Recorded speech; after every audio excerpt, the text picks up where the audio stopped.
Bonjour à toutes et à tous, ici Jester qui va encore parler de Senseiya, une petite chronique sur Senseiya, et aujourd'hui on va parler du Verseau. Le Verseau, oui, vous avez été quelques-uns me proposer le Verseau, donc voilà, je vais parler du Verseau. Donc le Verseau, cette constellation située entre celle du Capricorne et celle des Poissons, ça, bon, vous savez déjà, fait partie d'une zone du ciel surnommée la mer. La mer car de nombreuses constellations à connotation aquatique s'y trouvent, comme la baleine, les poissons ou les ridans. Le mythe qui est rattaché est souvent celui de Ganymède. Ganymède, un jeune Troyen, fils du roi de Troie, qui était le plus bel adolescent du monde. Un jour, Ganymède fut aperçu par Zeus alors qu'il faisait paître ses moutons sur le mont Ida. Et le dieu en tomba éperdument amoureux. Il enleva Ganymède pour que celui-ci devienne les chansons des dieux et remplisse leur coupe. Héra, n'appréciant pas que cette fonction soit reprise à sa fille, Hébé, elle exigea alors que son mari le renvoie sur Terre, mais Zeus choisit plutôt de placer Ganymède dans les cieux en tant que constellation du Verseau. La constellation représente habituellement un homme, parfois une femme, déversant un liquide depuis une jarre. Voilà, ça c'était donc pour l'aspect mythologique. Il n'y a pas grand chose à dire dessus, c'est juste un homme qui a été kidnappé en fait par Zeus parce qu'il était amoureux de Zeus, que Zeus est amoureux de lui. Hera était juste pas contente du fait qu'il ait pris la place de quelqu'un d'autre, mais plutôt la place de sa fille, voilà. Voilà, ça c'était pour l'aspect mythologique. Maintenant, on va parler de Camus en lui-même, donc on va parler du personnage, d'où il vient. Alors en fait, il est inspiré, donc son nom vient de l'écrivain français Albert Camus. Originaire d'ailleurs du même pays que Camus, hein, il est français. Ce dernier écrit plusieurs ouvrages, dont L'étranger. L'étranger, c'est un homme dénommé Meursault, ou Meursault, je ne sais pas exactement comment ça se prononce, Meursault je suppose, qui tue un Algérien et qui est donc jugé en Algérie. Alors, le truc c'est que c'est un homme extrêmement froid qui ne laisse paraître aucune émotion. Ce dernier, au cours de son procès, apprend qu'il va être exécuté à l'aurore. Voilà.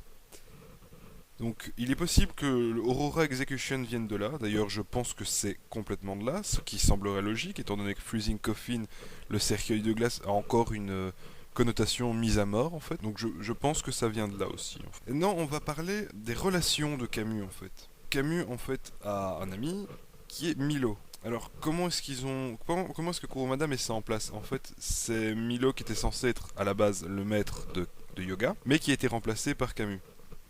Évidemment, il n'y a pas énormément de plans explicites, mais en fait, Kurumada, dans son Taizen, nous a bien précisé qu'effectivement, ils étaient amis. Voilà, maintenant, à part dans la partie Hades, on voit pas vraiment que Milo et Camus soient réellement proches. Sauf, évidemment, dans Soul of Gold, on les voit assez proches, enfin, quelque sorte assez proches, Milo voulant s'occuper lui-même du cas de Camus. Après, évidemment, on a Sensei Age, mais n'ayant pas lu entièrement Sensei Age, je vais pas vraiment en parler, mais effectivement, ils sont plus proches dans cette série-là. Et d'ailleurs, la proximité entre le Verseau et le Scorpion est aussi mise dans le Canvas sous un clin d'œil en fait. C'est plus proche d'un clin d'œil étant donné que Cardia et Degel sont effectivement assez proches. Alors en japonais, la constellation se nomme Ojar, c'est littéralement, elle s'appelle, enfin, s'écrit en tout cas Ojar, et c'est prononcé Aquarius comme en latin. Maintenant, on va parler un peu de l'évolution du personnage. Camus reste tout du long un personnage très froid, ne montrant que très rarement ses émotions. Encore une fois, une référence à l'étranger de Camus.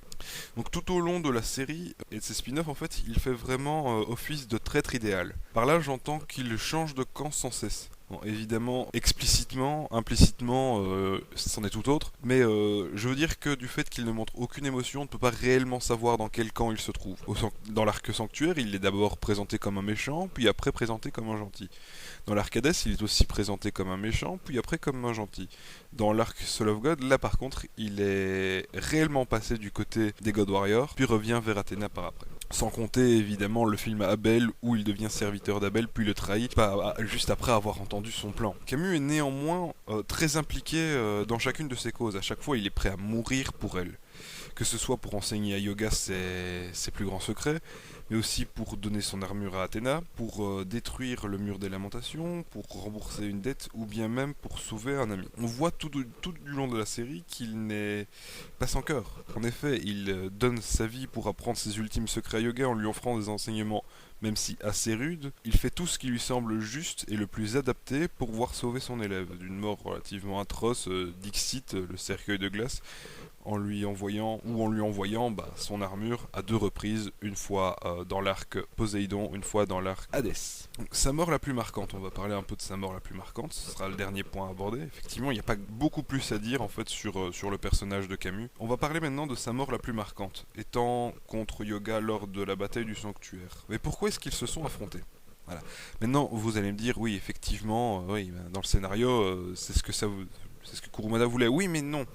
C'est plus dense que ça. En effet, pour les Japonais, la notion d'évolution est très importante. L'élève qui dépasse le maître est une notion extrêmement importante, mais aussi celle du maître qui va donner sa vie pour partager son savoir.